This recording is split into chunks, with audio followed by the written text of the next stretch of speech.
पौराणिक मान्यता के अनुसार शेषनाग के कई अवतारों का उल्लेख मिलता है, जिनमें राम के भाई लक्ष्मण और कृष्ण के भाई बलराम मुख्य हैं। रामायण अनुसार राजा दशरथ के तीसरे पुत्र थे लक्ष्मण। उनकी माता का नाम सुमित्रा था। लक्ष्मण के लिए राम ही माता पिता, गुरु, भाई सब कुछ थे और उनकी आज्ञा का पालन ही इनका मुख्य धर्म था। वे उनके साथ सदा छाया की तरह रहते थे। भगवान श्री राम के प्रति किसी के भी अपमानसूचक शब्द को ये कभी बर्दाश्त नहीं करते थे।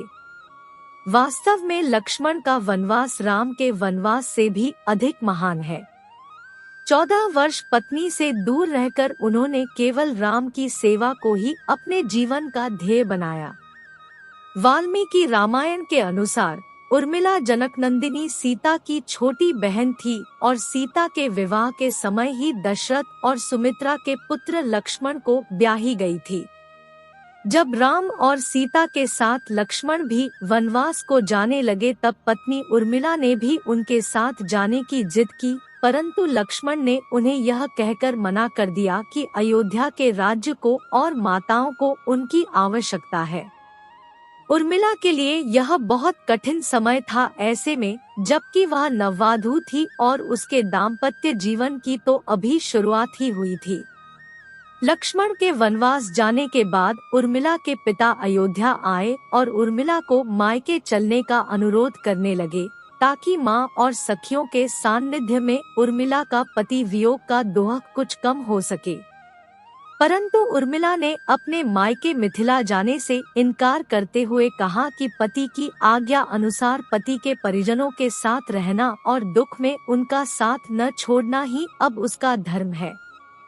यह उर्मिला का अखंड पतिव्रत धर्म था। जब लक्ष्मण जा रहे थे तब इस सबसे विकट क्षणों में भी उर्मिला आंसू न बहा सकी, क्योंकि उनके पति लक्ष्मण ने उनसे एक और वचन लिया था कि वह कभी आंसू न बहाएंगी, क्योंकि अगर वह अपने दोहक में डूबी रहेंगी तो परिजनों का ख्याल नहीं रख पाएंगी। इस संबंध में मान्यता कर आधारित एक कथा पढ़ने को मिलती है। इस कथा का वर्णन रामचरितमानस आदि में नहीं मिलता है।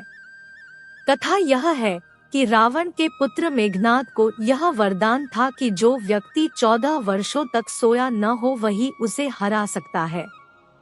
हालांकि लक्ष्मण अपने भाई श्री राम और भाभी सीता की सुरक्षा और सेवा में इतने लगे रहे कि वे 14 वर्ष तक सो ही नहीं पाए। कथा अनुसार उनके बदले उर्मिला 14 वर्ष तक सोती रही। रावण के वध के बाद श्री राम, सीता और लक्ष्मण वापस अयोध्या लौटे आए और वहां प्रभु श्री राम के राजतिलक की तैयारी होने लगी। उस समय लक्ष्मण जोर जोर से हंसने लगे। जब लक्ष्मण से इस हंसी का कारण पूछा तो उन्होंने जो कहा कि सारी उम्र उन्होंने इसी घड़ी का इंतजार किया था कि मैं अब श्री राम का राजतिलक होते हुए देखूंगा, लेकिन अब उन्हें निद्रा देवी को दिया गया वो वचन पूरा करना होगा जो उन्होंने वनवास जाने के पहले दिया था। दरअसल निद्रा ने उनसे कहा था कि वह 14 वर्ष के लिए उन्हें परेशान नहीं करेंगी और उनकी पत्नी उर्मिला उनके स्थान पर सोएंगी। निद्रा देवी ने उनकी यह बात एक शर्त पर मानी थी कि जैसे ही वह अयोध्या लौटेंगे उर्मिला की नींद टूट जाएगी और उन्हें सोना होगा।